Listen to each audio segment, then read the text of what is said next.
So yeah, so his head was out, and all in all, his labour, Charlie's labour was 4 hours, and Harry's was 7.5, and Charlie's, like I said, the contractions were back to back. With Harry's labour, it's totally different because I was really relaxed, I was really calm, and like the contractions were just like waves of pain, and I'd like dealt with it really well. But they did actually run the water pool for me at one point, but then I'd had him by that point, so they had no time. But if they'd just done that in the first place, then maybe I would have had a nicer labour, to be honest. But, you know, whatever. I was like high risk now that my waters had gone, over 24 hours. So yeah, after that, Matt was like, yeah, like, have you had another contraction yet? And I was like, no. So I just sort of like pushed anyway. And then like I felt the rest of him just be like, woo, like, you know, like those Play-Doh machines. That's the only way I can describe it. It's like a Play-Doh machine. You put the Play-Doh in and you press it down, it goes woo. It was just like that, just the rest of him. He was so long. He was on the 91st centile for length. I was like, oh my god. So the rest of him just like came out and like flopped onto the bed. But just before that, the midwife said to me, oh, he's got beautiful lips, you'll be kissing them in a minute. I was like, oh, I'll be kissing them, I can't wait to kiss them. But at this point, I'd come off the gas and air because I was feeling like really dizzy with it. So then so I was like, I had my back to them, so as he was coming out towards them, he was facing up, which is obviously the way they're meant to. So then she was holding him, and then I like looked around, I like moved my leg round like that, and then I was like sat down on the bed, and he was there, and I was like, oh my god, look at that. And feeling all emotional. It was so beautiful. He was so beautiful. Sorry. It was literally the most beautiful thing I've ever seen. And he had all this beautiful dark hair. And you see the video that I put on my birth video. He was really, really beautiful. And I was so pleased that Matt got that on video, because I was just like, such a beautiful moment. And I so wish I'd had it with Harry. I didn't have it with Harry. I was just like in total shock after I had Harry. But yeah, so I looked down at him, and he had such dark hair, and I was like, oh my god, like, because I was really expecting him to have red hair like Harry, or be like really fair, and he didn't. He had like this dark hair, and I was like, oh my god, that's amazing. And I picked him up, and you see on the video, I put him on my chest, and I was like, I want loads and loads of skin to skin, and she was like, yeah, that's fine. And then I was like, I picked him up to look at him, because I wanted to see his face, and I was like, oh my god, why is he floppy? What's wrong? Is he okay? Is he okay? And you can hear on the video, the lady was like, Corinne, he's just been born. And I was like, oh yeah. In fact, you know what? I'll insert the video right here. Is he okay? Are you okay? Yeah, it's fine. I want loads of skin to skin for him. Yeah, that's fine. He's got skin to skin. He's with you there, look. Oh, yeah, if we check, see if he's a boy. He's a boy. Yeah, he's a boy. You've looked, have you? Oh, lovely. He's lovely. Are you okay? He's a floppy. Why is he floppy? No, he's not floppy. He's He's not. just been born. All those fingers. So yeah, the ladies, the midwife said, oh, Matt, would you like to cut the cord? And I was like, yes, he would. And he was like, yeah, okay. So we cut through it. And again, it was like really close to me. I don't know why this keeps happening every time. Every time people are cutting cords around me. It was so close to me. And there was so much blood, I couldn't believe it. But I don't know why, but they'd like clamped it off really, really like long. So his cord was like that long. I don't really know why that happened, but anyway, whatever. So Matt cut through it. And then I was still holding him, and I had like towels and blankets like this, like wrapped. And then she said, can I give you the injection? And I was like, no. And she was like, oh, why? And I was like, because I didn't need it with Harry, so just pull the cord and it will probably come out. And she did. She was like, oh, okay, I'll give it a go. And I was like, okay. And then she did, and it came out, and she was like, oh, you could do this job, Cara. And I was like, thank you. I said exactly the same thing with Harry. I didn't need the injection with Harry either, so glad I didn't have it done. Because one of the ladies, one of my viewers on my YouTube said that it may be detrimental for my milk, and I was like, oh no, I don't want that. So yeah, I was really pleased I didn't have to have that.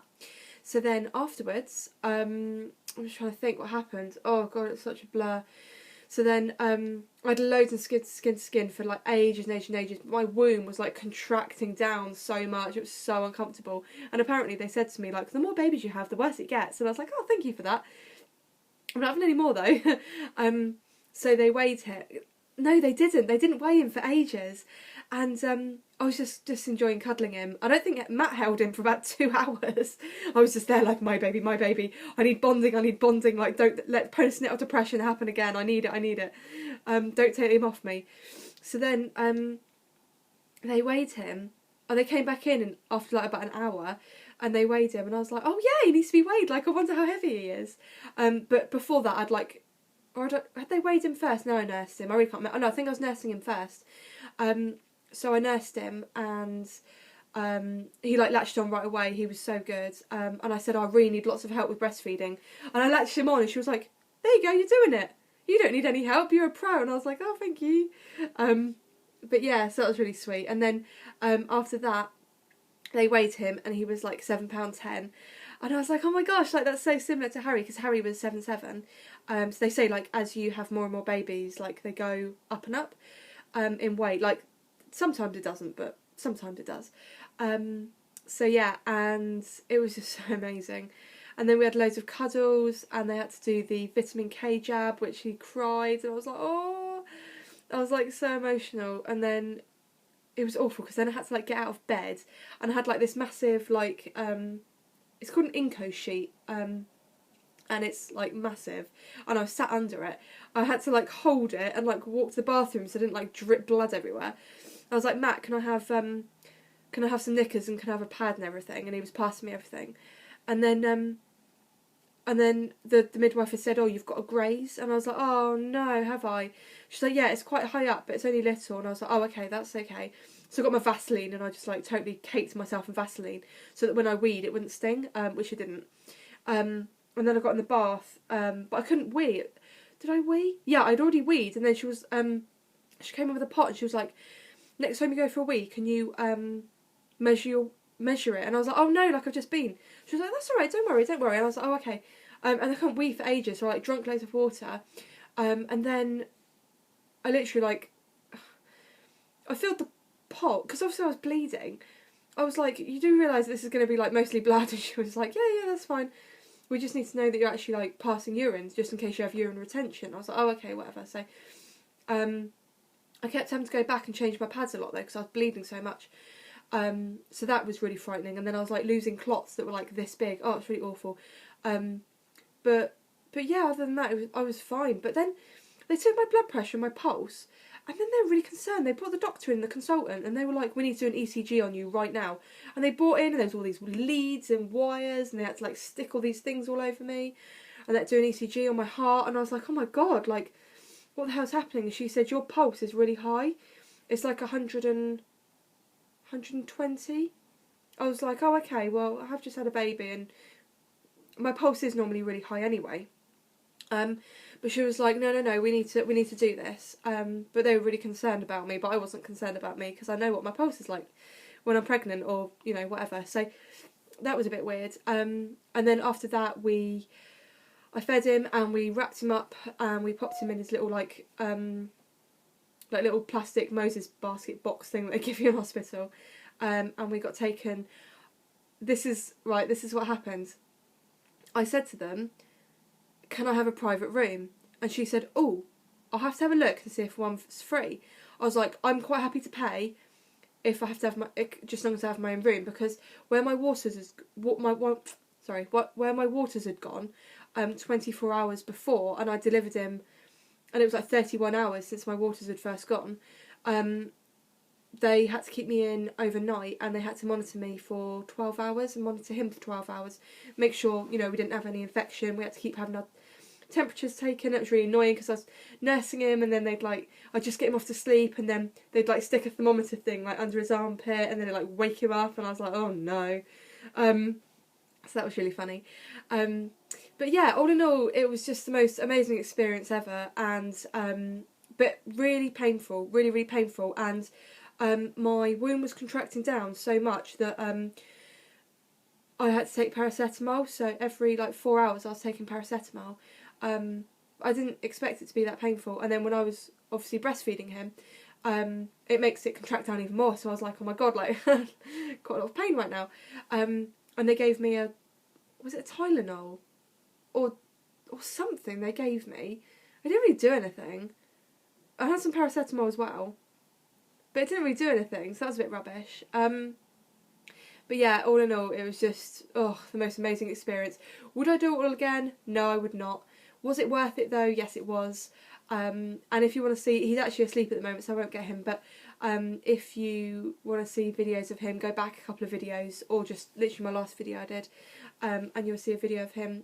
And yeah, so thank you so much. Give this video a thumbs up if you enjoyed it. Leave comments in the comment boxes below, and don't forget to subscribe because I put on videos all the time. Normally, I did like a weekly pregnancy update, didn't I? And I'm trying to do like a kind of like weekly baby update thing, so I'm always active on YouTube, so don't forget to follow me. But yeah, so that is my video. I hope I haven't missed out any details. If I have, please ask me questions down below. But I have written down all my stuff, so... Oh wait, I've just like missed out a massive chunk. So backtracking quickly, I got checked and I was 4 centimetres at 9 o'clock, and then I pushed him out and it was 10:04. So I literally dilated 6 centimetres in 1 hour, and that's why it was so painful, and that's why my contractions were like so intense, and I was just screaming and I was in pain and whatever. It's because I was dilating, my cervix was just like going bang bang bang bang bang bang bang. But yeah, it was...